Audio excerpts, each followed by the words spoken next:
The client's invoicing preferences are found in the second tab along, otherwise known as the Branches and Financial tab. Within here you will find a wealth of financial information. To make changes to this, select Edit. Firstly, we can choose the tax code applicable for this particular client. The tax codes here can be selected using the drop-down. These tax codes are pulled from those configured within the maintenance section of the system. You can then choose your default currency for that particular client. Again, the drop-down will display anything that is pre-configured within the maintenance currency section of the system. If a VAT number is applicable, this can be inserted here.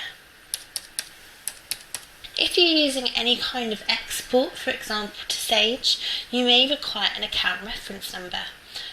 This here is where that would be entered.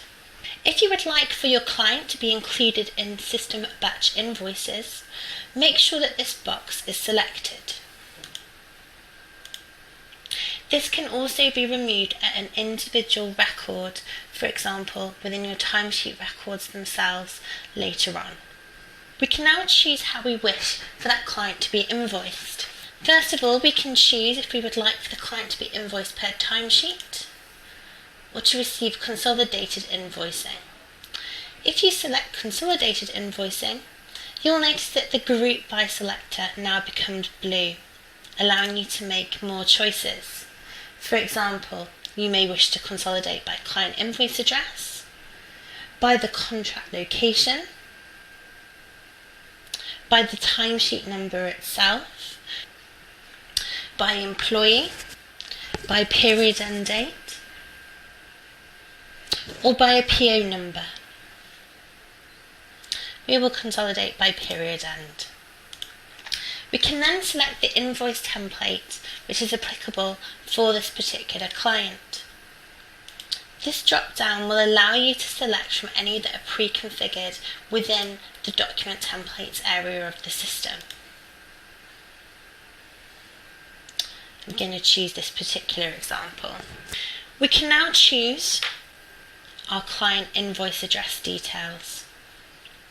Our for attention of. This will default to whatever you have set up within your system default preferences. However, using the green plus button, you can amend this to a contact that's linked to the client. You can input an email if that's not already against that client contact. Please note that you would need to add an email to this box here if you do plan on emailing out your invoices. We can then input the invoice address if different. This will automatically pick up any details that have been configured against the general client record. If your client record is linked through the branches system, you may wish to choose another branch's address. To do this, press the green plus button and select the relevant branch address. When you've made your selection, hit save. You'll now see that this is updated. We then have the IR35 selection, so whether or not this client is in the public sector, whether they should be on payroll. We can also choose whether the VAT friendly scheme is applicable by selecting this checkbox. We can now review our expenses and how we charge these to the client.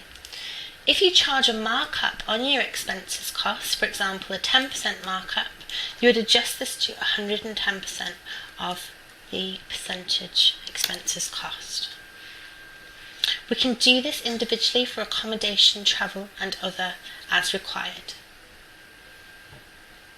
We can set the default payment terms for this particular client and whether or not a PO number is required.